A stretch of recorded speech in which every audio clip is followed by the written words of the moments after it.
Let's move on here. All right. Let's go on to some Vegas odds. So it came out this week. Look, Vegas is heavy on Florida. I don't know if it's just they're a big fan of our boy AR being a Heisman winner, which I get roasted for every time that we post that. But let's go over this because we were just talking about Ole Miss being a 7.5 favorite to win.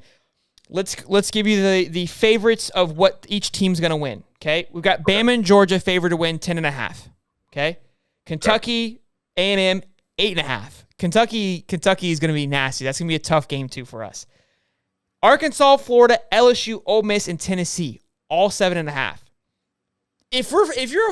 For Florida, we're in good company there, guys. We're getting a lot of love, to be honest, because we are over Auburn and South Carolina, who are at 6.5, with Mississippi State as well, and the Mizzou and Vanderbilt at 5.5, and Vandy at 2.5. Oh, poor Vandy.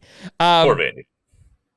But yeah, poor Vandy. But it's good to see that they got us at 7.5, which we talked about the bet with Gator Gang and Daniel. It looks like Gator Gang was playing the odds because that's what the bet was. It was they were going to go 5, or Daniel said they were going to go 5-7.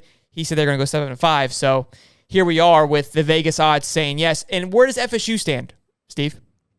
We're the same. For some odd reason, Vegas seems to think that FSU is going to win 7.5 games. If they don't win 7.5 games, I don't know what they do with Norvell. It's going to be interesting. This is a third-year quarterback returning. And look, I know there's been a lot of attrition. There's been some coaching moves, but Norvell's got to win 7 games, and it's not going to be the easiest schedule for him to do that. It's not Florida's schedule. Don't get me wrong. Maybe we don't exactly have the roster either.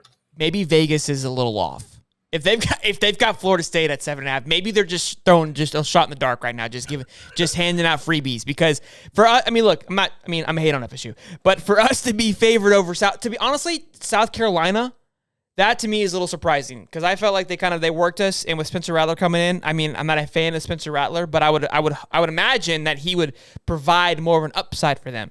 That would be my opinion. Yeah, I can see that. You would think with that transition and the addition on the talent side, but I don't know, man. We've talked about it, and I think even in our last cast, we even had like a segment that said, "Is he overrated?" I just don't know how much instant impact you're going to get out of Spencer Rattler. Is he going to give you a couple of plays that you couldn't get out of the last quarterback there? Yeah, probably.